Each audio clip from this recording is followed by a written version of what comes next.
It's tempting. It is tempting. Let's face it, sin is tempting. Whatever your brand, whatever it is that draws you in, it seems to be everywhere. You can't escape it. You try to avoid it and it finds you. And if you have a habit of giving into it, you can create a temptation in your own brain because you've developed a neurological pathway that just lights up the pleasure center of your brain, the orbital frontal cortex, by merely thinking about it. James tells us that each person is tempted when they're dragged away by their own evil desire and enticed. Then, after desire conceives, it gives birth to sin, and sin, when it is full grown, gives birth to death. Paul also warns us that the wages of sin is death. So why would we choose to sin? It's because sin is a distortion of something good that God has given us for pleasure.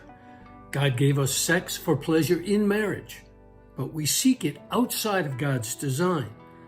Alcohol and drugs were given by God as blessings to bring us joy and healing, but we overuse them for drunkenness and addiction.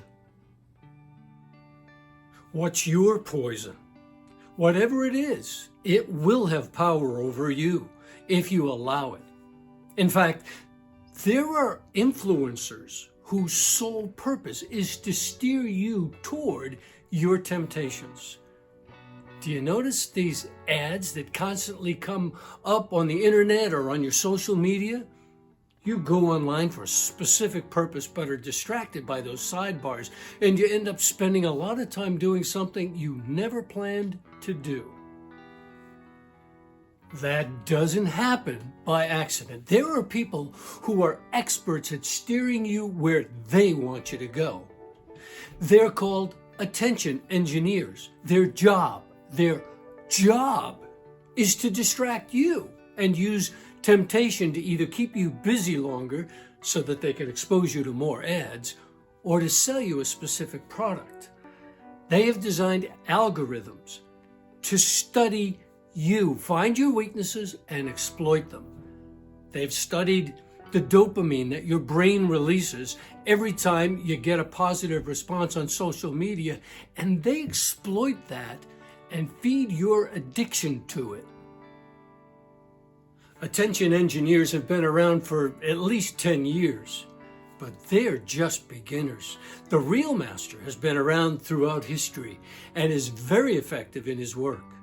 The Bible tells us that Satan himself masquerades as an angel of light, and he prowls around like a roaring lion looking for someone to devour. Attention engineers are the obvious tempters.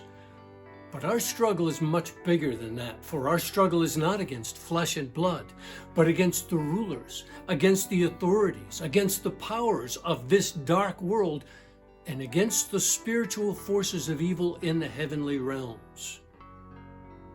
And if that's the case, how can we stand a chance? Fortunately, we're not alone.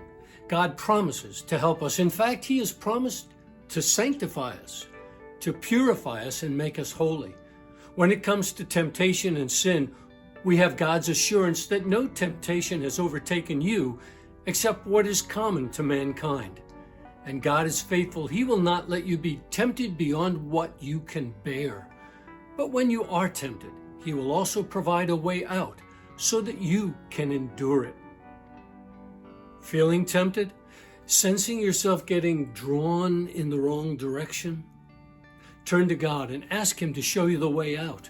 Turn your focus on Him. Pray. Sing songs that remind you of His love for you and that draw you toward praising Him. Resist the devil and he will flee from you. Come near to God and He will come near to you. I'm Pastor Jeff Collins, and I want to encourage you to make it a great week.